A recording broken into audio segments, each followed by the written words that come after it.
I made an electronic device to help me with splitting the G when drinking Guinness, because I'm heading to Ireland, the literal land of Guinness, with my friends, and one of the stops is the Guinness Storehouse tour, where there's a tasting session at the very top floor, which is one of the highest points in Dublin, which is a perfect place to show off my elite pint drinking skills. So yeah, no pressure. But what's the problem? First, I do not drink.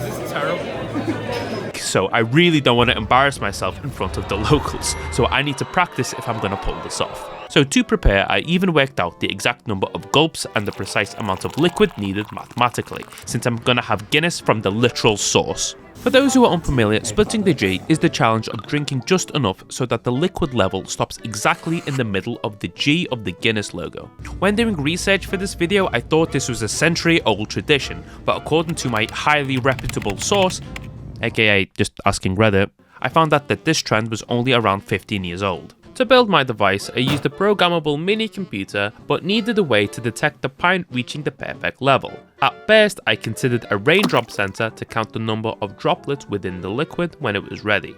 Or I could use a moisture sensor, but the problem with these sensors is it needs contact with the liquid, and washing the sensor after every use would be really painful. So instead, I went for a non-contact liquid sensor. This thing sends high-frequency sound waves towards the liquid, measures the time it takes for the echo to return, and calculates the distance. Basically a Guinness echo chamber. Now this might look like an over-engineered solution, I'm recording. but according to a YouGov survey, Guinness has seen a 19% surge in popularity across Europe. So you might see me pitch this on Dragon's Den for £1 million evaluation. But it doesn't mean anything until it drops through to Yes. So, what's your balance sheet? The balance sheet. The balance sheet is, I need money. You don't know. We do have a slight problem though. Right now, my only indicator is a tiny light, not great for mid-sip precision. So I decided to repurpose a vibration motor from a previous project. Because what's better than a subtle buzz telling you when to stop drinking? Even area, ow, ow. Look at me suffering for science, isn't this great? But how can we work out how much liquid to drink to reach to the, I was going to say the G-spot. First we need to figure out how much liquid we need to drink to get to the middle part of the G. The lip here, which is 85 millimeters. We've got the bottom bit, which is roughly 68.5 degrees. I just wrote percentage. I've realised this bit is quite boring because I'm just rattling off a bunch of numbers and formulas. So let's skip up to here. Yep. Which is roughly 5 to 6 good sips. But I don't drink, so I'm not very good. My mouth don't open that wide. Yeah, same. Bit more, innit? So we have to get rid of about 275 milliliters. We have all the estimated measurements and all the boring math stuff done. So now it's time for the fun part, which is day drinking. Day testing out some Diet Coke. If you could like or subscribe, I would greatly appreciate it because I had to buy all these pints. There's a lot of money. If any of my professors ask, yes, this is the most efficient way of attaching the sensor to the drink.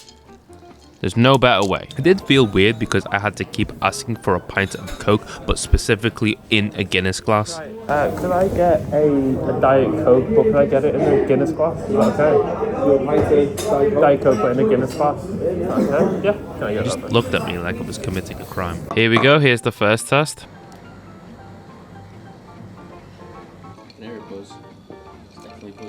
Oh, it's too cold. For the first test, they did add ice. Okay, my teeth are really sensitive to cold drinks, so this is why I suffered a lot during this first trial. It's too much Diet Coke for one person. That worked. It's been untriggered. It's kind of. Boom! Shock! So it went up my nose. Now I know how much liquid to drink, even though half of it went up my nose. I even let cameraman Jack have a go. I calculated it wrong. I think I drank too much. Yeah. Thirsty like a horse. You done well at least. You done alright. That was definitely my first drink Yeah, definitely a first drink, Jack. I wanted to test out the device on my friends before heading to Ireland for the big test with no training wheels. Since I seemed quite confident, my friend challenged me to hike up a Welsh mountain before he would try this task. Now, since I make technology and project videos, you won't be surprised to hear that I don't do well on hikes. But after a long and exhausting climb, I finally had my friend Joe test out the device. Aren't you on like starters and like a blue pizza? Like, hello, we're in press starting. we're in press starting today. And this is for cutting the wires, but definitely not the red wire. Not the battery in position. That's how it works. It's like nothing, and then it's a higher. I'd even say like a bit like there. Maybe I should have made it vibrate when it was ready to stop, because this vibration starts kind of going crazy. Like, drink the Guinness. I'm really bad at this, by the way. I'm not a certified juice splitter. I'll hold this for him. The pub staff come out now. God. It is not enjoying the foam. It's not enjoying the foam, but I mean, it has kind of foam, yeah. We haven't taken into account the foam. Yeah, that's split now this time. That is split. Right, this is up my pint. Yeah, got radiation on his pint, right? He's gonna be green tomorrow. It's vibrating, it's all the gases coming out. Tastes a bit better. Tastes better. Tastes better. One Ryanair flight later, I was ready. What I wasn't ready for was finding out that the actual factory serving 0% Guinness was on the top floor. And there's 7 floors, and we started on the ground. So 7 floors of understanding hops, temperatures, and a bunch of stairs. Okay, I was lying, escalators. The tour itself was generally fun. They made this part of the old factory feel like Willy Wonka of alcohol land. From old school adverts like talking clams to weird Guinness themed gadgets. Look at me having so much fun. The tour even had special effects, but my nerd brain couldn't stop thinking like, wow, these high-powered jet motors are spelling out different words from a specific program. I wonder what resolution it was. Nobody else was thinking about this. We were in there first for around 90 minutes. That's right, over an hour of Guinness reading and looking. But finally, at the very top, there was the Guinness-drinking room. At first, the place was very packed because obviously everybody was there to have a drink. One thing I noticed about Ireland is you can't just get a Guinness. First they pour it and then they leave it on the side to like let it set and marinate. I'm not really sure. But all of them were setting and setting and setting. It basically just built up a massive queue, and it gave me a little bit, okay, actually a lot of anxiety, I'm not gonna lie. But finally, across the Dublin horizon, I had my first real sip of draft 0% Guinness. And how well did I split the G? Stop. It's gonna be disgusting. Is it going? It's gonna be disgusting. It's 0%. Okay.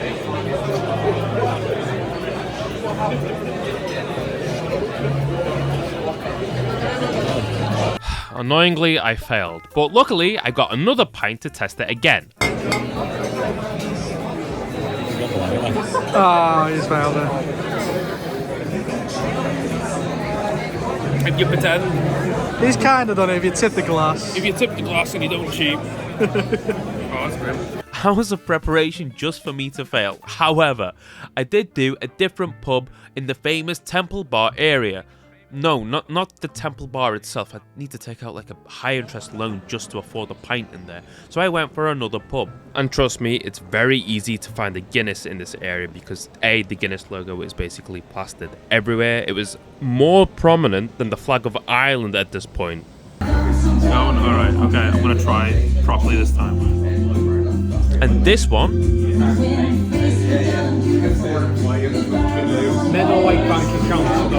No, he's done it. He's done it. was actually a success. Oh, fucking hell, I have actually. Of course I record this one for YouTube Shorts, but you can see here it is right.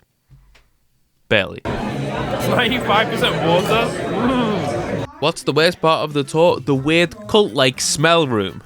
That's right, the smell room. These people just stood there talking about the different aromas that the Guinness gave off. The only ones that I picked up were the carbohydrates, the nitrogen, and my brain being very fuzzy and weird feeling from all the Tron lights that they decided to use. I do like Dublin, but I think they have a little bit of a drinking problem because I'm just gonna order like a takeaway from Burger King and oh wait, you can order Guinness with your fucking burger. If you made it this far, why not check another one of my videos, which is on the screen now, or you can check out my social media as well, where you can see behind the scenes of me messing up while making these devices. See you all soon because I've got a Dragon's Den pitch to write. And then it does for Guinness as well. Wait, why are you all laughing? This is a serious pitch that I'm trying. This is multi-million you could be making off this.